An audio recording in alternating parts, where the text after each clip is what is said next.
and never assume what Reginald Walker thinks. Sir, welcome. Thank you for having me. How are you, sir? I'm doing well. I feel great. How about you? I feel excellent. Okay, that's not totally true. I'm a little tired. Just came back from Canton, Ohio. Ooh. This is for Sam Mills, right? That's correct. So you went up there. Did you go up there? You went up with Marcus? Went up with Marcus. He was there. Tom Lundquist was also there. Chris Farrell was there. Oh, nice. As well. So we had a little bit of a mini reunion. That is great. That is great. How emotional was it? Because obviously Sam's no longer with us. That's what made it really, really interesting was like to wonder in a way like what he would have been like in that moment himself, like what he would have said, what his emotion would have been. I can tell you right now, everybody in the family was pretty emotional at times, not necessarily like just, inconsolable, but everybody was emotional at times. And I found myself at one time during the enshrinement ceremony, just kind of sitting there, and I was listening, but you know how you get into that where you're listening and then you just go somewhere else and you don't move and you're not hearing anything. You're just somewhere else. Yeah. And I found myself in that situation once or twice, just thinking like, trying to do a couple of things. Like what does Marcus feel right now? Right. What do all of his kids, really, all of Sam's kids feel right then? Sure.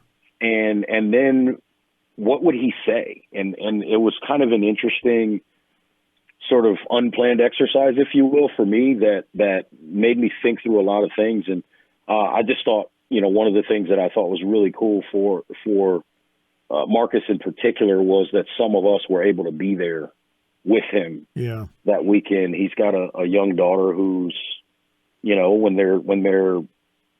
under 2 years old. And so she's just kind of there. I think at one point she went to sleep or whatever the case may be. But, it's one of those things that, tough for her. She never got to meet her grandfather, but there's a place she can go and see all of the great things he did in this game that we call football. We are in an era where the watch means something, the shuttles mean something, the combines mean something. Sam Mills defied all of that. I remember watching him with the Philadelphia Stars in the USFL, and I'm thinking, that dude can play. Mm-hmm. And height-wise and all the other stuff, all the measurables, doesn't fit, and he made the Hall of Fame. Yeah, Steven, that's the other thing, right? You're talking about a league that, and obviously they've been playing professional football in this country for 102 years. Right now, in the era of the 32 teams, you have 1,500 players that play every year. There are 362 people in the Pro Football Hall of Fame. Yep. That is, just to think about that is incredible. And, one of the things that is really cool, Marcus' older brother, Sam, the third, he and I talk, we talk a decent amount as well. And yesterday we just got into talking about some names that may or may not go in over the years, and you're looking at numbers. And I mean, we're talking about guys with over 100 sacks. And then there was like, oh wait, that guy's good, but what about this guy? And then what about this guy? Yeah. And you start to realize there's a lot of canceling out going on here. Yeah. And the timing of when you retire, right? We were talking about that too. You look at a guy like Drew Brees. Right. He retired. His last year was 2020. Yep. That's going to bode well for him. Yes. When some of these other guys come up, the Aaron Rodgers, the Peyton Mannings, or not Peyton Manning. Peyton Manning's already in. I'm sorry. Eli Manning. Yep. Eli Manning for all the people listening at home. The Eli Mannings, when those guys start to retire, now all of a sudden, Phillip Rivers, right? All of a sudden you have all these guys on the ballot together. Yeah. And I'm going to tell you right now, listen, I think Phillip Rivers was a ridiculously good football player. Mm-hmm. If he is on the Hall of Fame ballot, on a Hall of Fame ballot with Tom Brady, Eli Manning, and Drew Brees, he ain't getting votes over those guys. They all got titles. That's going to hurt him. that he never had a chance to win a national championship, a Super Bowl. And that's going to be one of those things that separates him from those guys. And I'm not saying he's not going to get in, but it'll certainly take him longer if those names are on that ballot with him. Yeah, it's because the guys that vote, now there's an old-timers committee now, like Art McNally was a contributor. I mean, you saw all these guys go in. You had Dick Vermeil went in. You know, thrilled for Dick is one of the great guys. I mean, I've had several interactions with him over the years, including playing a round of golf with him.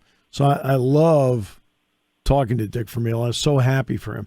But essentially, that committee only votes for 5 guys. Right. 5. Right. And there are thousands of them every year. Yeah. And I'd heard the number in the past, but until I got to Canton and started walking around and really thinking about it and looking around, I thought to myself, 300, less than 300 before this enshrinement, right? You're talking about 354 people that were in the whole thing. Yeah. That is, and I can't remember who it was. It might have been Richard Seymour. There was a ceremony. There's also a ceremony Friday night, which is where they receive the gold jacket. Right. Yes. And one of the inductees from this year, he like sort of opened his jacket and he said, "I'm number 357." And that's when it really hit me, like 357. And of course, they were still other people to get theirs. Right. Sure. Right. But because the jackets are numbered, they're custom made and then they're numbered. Right. And so he's like, "I'm 357. And you just think to yourself, you are one of 357 of the greatest that did what you do. Yeah. And no one can ever change that. Right. You're talking now something that's 100 years old. Mm-hmm. And in 100 years, only that number have made it. Probably nobody in the current Carolina Panthers will make it. But they do have a quarterback battle. So what's the early read on the quarterback battle between one Baker Mayfield and one Sam Darnold? The coaching staff and what they've been telling us is they're not making any decisions. It's an completely open competition until at least after a preseason game or two. But now I'm hearing that there's a chance that they are shopping Sam Darnold.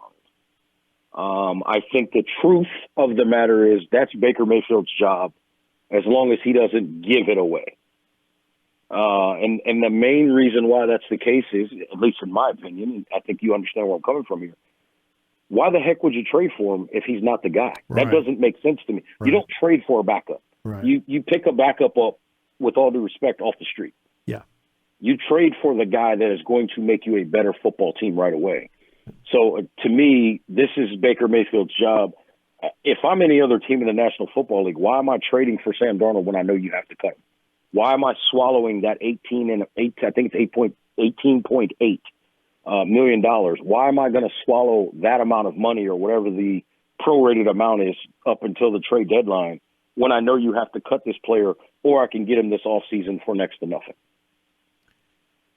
You don't trade for Brian Hoyer. And I say that with all due respect to Brian Hoyer because you know how I feel about guys keeping their careers alive in the pros. I think it's remarkable when you can do that. But you don't trade for Brian Hoyer. You sign Brian Hoyer. That's right. Yeah. That's right.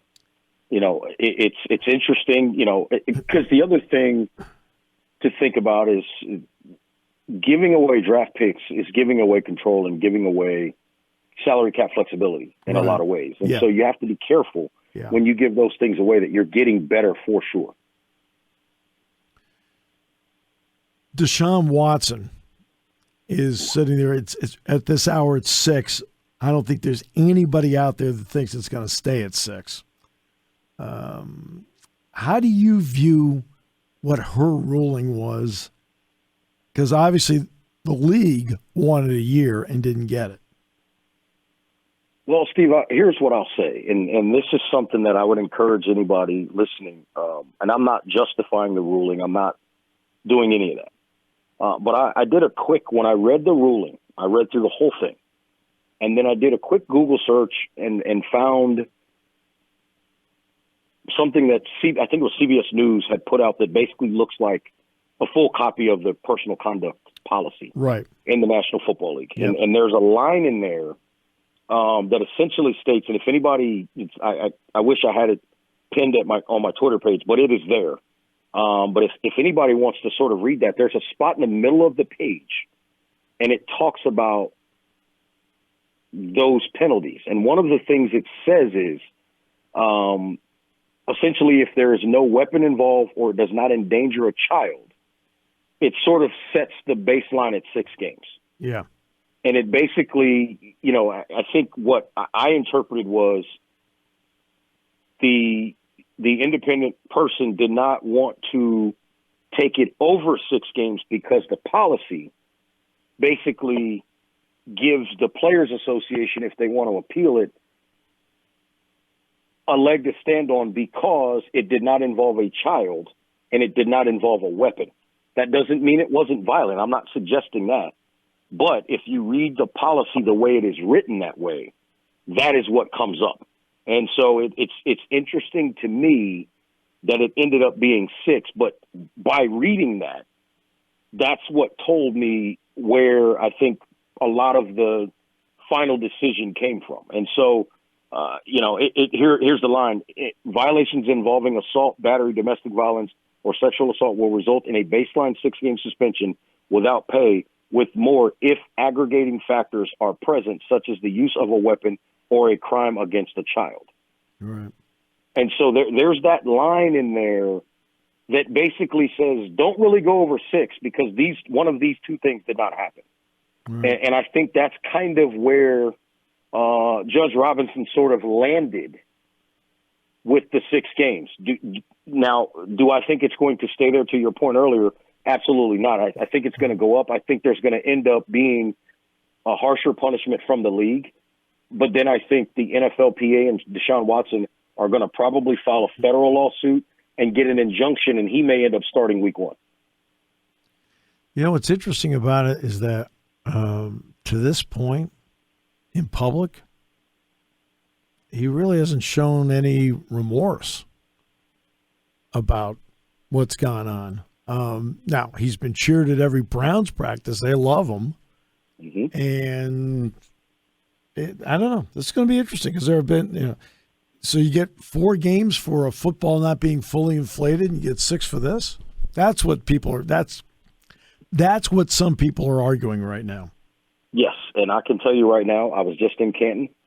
There were a whole lot of fresh Deshaun Watson Browns jerseys walking around. Yeah, I bet I'm just telling you what I know. I bet they are. Yep. And, people, everybody's got their opinions, but that tells you that, and you can see it on social media and all different places, some people just want their team to be good, and they don't care who's on the team, not on the team. They just want their team to be good. Right. And I think there are obviously a lot of those folks as it relates to this Deshaun Watson situation.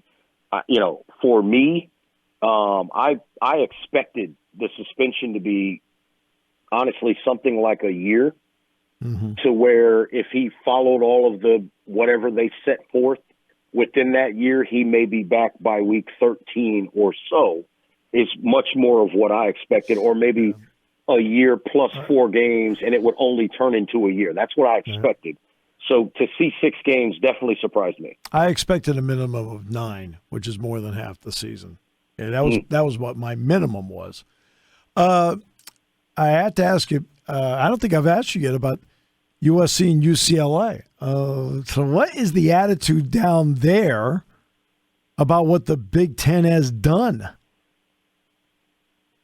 Everybody's panicking. Everybody's concerned that as they look around, they're going to get left out, right? Whether it's Clemson or, North Carolina, whoever it may be, a lot of the schools in the ACC are looking around sort of concerned and nervous. And I think this is where a real conversation, and this is where, frankly, if you're the folks at Notre Dame, you're sitting really good right now because you've got some conferences that need you and want you, and then you've got a network at NBC that may, for lack of a better term, overpay you. Yeah. To keep your games. And the reason why I say overpay is because you look at the Big Ten deal or maybe the SEC deal, they're always going to be on ESPN or ABC. Yeah. In the SEC. Right. The Big Ten, they're always going to be on Fox or the Big Ten Network. Right? All right. In the ACC, or if you're Notre Dame, particularly with Notre Dame, they're only getting the home games for NBC. Right. And the discussion lately I'm hearing is they may be asking for upwards of $60 to $70 million. And they want 75 from NBC. They want $75 million. 75. Yep. Steve, that's 5 games a year. I know. That's good luck with that. Yeah. Interesting times. Very interesting. Chase the money, though. Fun to share with you though. So always interesting times are fun to share with you. Appreciate it, Reginald. Thanks for giving us a perspective on Canton and about Marcus, because obviously Marcus is near and dear to all of us. So we're just thrilled that they were able to experience that, but also obviously the sadness of not having him there. Absolutely, and I will pass those sentiments along and look forward to talking to you guys throughout the season. Thank you, sir. Appreciate it. Thank you.